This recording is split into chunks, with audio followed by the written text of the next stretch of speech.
अष्टावक्र गीता एक अद्भुत ग्रंथ है जो हमें आत्मज्ञान की ओर ले जाता है। यह संवाद ऋषि अष्टावक्र और राजा जनक के बीच हुआ था। इसमें न केवल अद्वैत वेदांत की गहरी बातें कही गई हैं, बल्कि यह भी बताया गया है कि आत्मज्ञान कैसे प्राप्त करें और अपने वास्तविक स्वरूप को कैसे पहचानें। अष्टावक्र गीता हमें सिखाती है कि हम पहले से ही मुक्त हैं, लेकिन अज्ञान के कारण हम स्वयं को बंधनों में देख रहे हैं। इस ग्रंथ को समझकर हम अपनी चेतना को ऊंचे स्तर पर ले जा सकते हैं और शाश्वत शांति प्राप्त कर सकते हैं। अब हम इस गीता को विस्तार से समझते हैं और आत्मज्ञान को पुष्ट करने के लिए इसके महत्वपूर्ण विषयों पर विचार करते हैं। आत्मा का स्वरूप, मैं कौन हूं? अष्टावक्र गीता में पहला और सबसे महत्वपूर्ण प्रश्न यह उठता है कि मैं कौन हूं? राजा जनक जब ऋषि अष्टावक्र के पास आते हैं तो वे पूछते हैं कि मुझे आत्मज्ञान कैसे मिलेगा? अष्टावक्र उत्तर देते हैं, यदि तुम संसार के मोह को त्याग कर केवल सत्य पर ध्यान केंद्रित करोगे तो तुम तुरंत मुक्त हो जाओगे। इसका अर्थ यह है कि हम आत्मा हैं, शरीर नहीं। हम चैतन्य हैं, केवल नश्वर भौतिक अस्तित्व नहीं। आत्मा अजर अमर है, नष्ट नहीं होती, न बदलती है।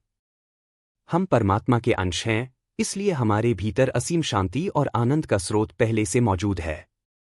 लेकिन हम स्वयं को शरीर मानते हैं, अपने विचारों और भावनाओं से बंधे रहते हैं, इसलिए दुखी रहते हैं। आत्मज्ञान प्राप्त करने के लिए हमें इस भ्रम से बाहर निकलना होगा। मन और अहंकार का त्याग। अष्टावक्र कहते हैं, यदि तुम अहंकार और मन के द्वंद्व से ऊपर उठ सको तो तुम पहले से ही मुक्त हो। मन हमेशा द्वंद्व में रहता है, अच्छा बुरा, सुख दुख, लाभ हानि।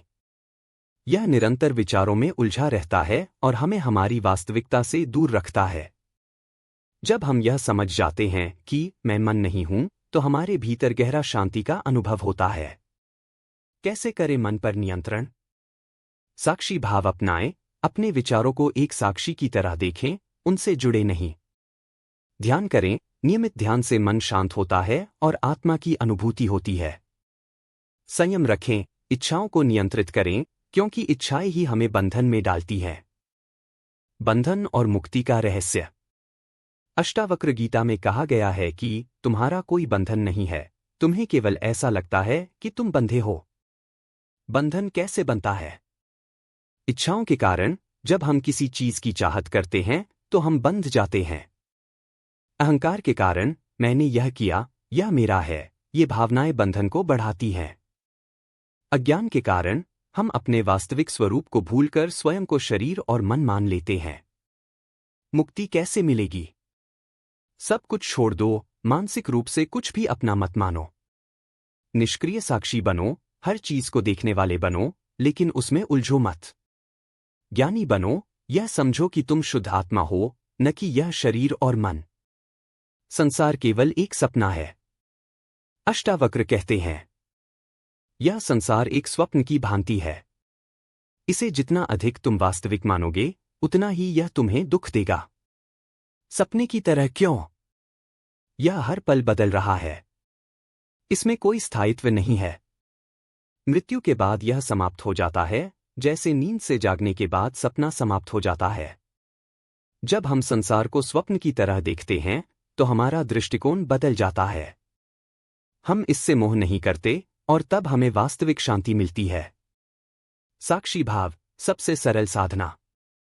अष्टावक्र बार बार कहते हैं कि आत्मज्ञान के लिए कोई कठिन साधना नहीं करनी पड़ती, बल्कि सिर्फ साक्षी बनना पड़ता है।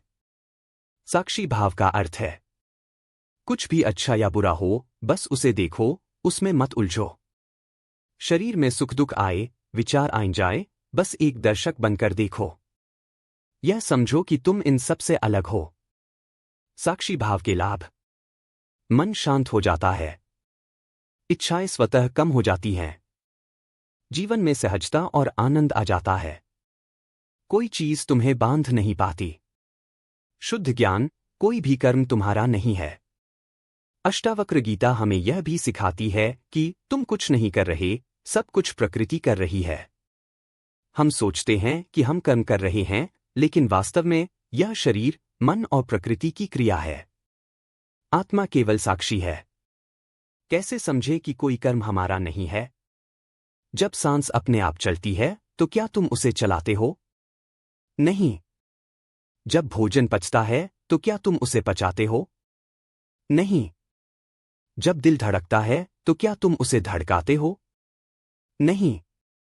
इसी तरह जो भी कुछ हो रहा है वह प्रकृति कर रही है। जब यह ज्ञान दृढ़ हो जाता है तो हम तनाव मुक्त हो जाते हैं। आत्मज्ञान, अंतिम सत्य की प्राप्ति। अष्टावक्र कहते हैं, जब तुम जान लेते हो कि तुम साक्षी हो, न कि यह शरीर और मन, तब तुम मुक्त हो जाते हो। आत्मज्ञान प्राप्त करने के लिए 3 मुख्य सूत्र। स्वयं को मन और शरीर से अलग समझो। संसार को स्वप्न की तरह देखो। साक्षी भाव में स्थित रहो। जब हम इन 3 बातों को जीवन में उतारते हैं तो आत्मज्ञान पुष्ट हो जाता है और हमारा जीवन आनंदमय हो जाता है। जीवन में अष्टावक्र गीता को कैसे लागू करें? अहंकार छोड़ो, कुछ भी मेरा नहीं है, मैं बस एक साक्षी हूं। इच्छाओं से मुक्त हो जाओ, सुख दुख के पीछे मत भागो। संसार को स्वप्न समझो, इससे बंधे नहीं, बल्कि इसे देखते भर रहो। साक्षी बनो, हर चीज को देखने वाले बनो, उसमें लिप्त मत हो। ध्यान करो, स्वयं को पहचानने के लिए ध्यान सबसे बड़ा साधन है। जब हम इन सिद्धांतों को अपनाते हैं तो हमारा जीवन तनावमुक्त, आनंदपूर्ण और आत्मज्ञान से भरा हो जाता है। अब समय आ गया है कि हम भी आत्मज्ञान की इस राह पर आगे बढ़े और अपने भीतर की शांति को पहचानें।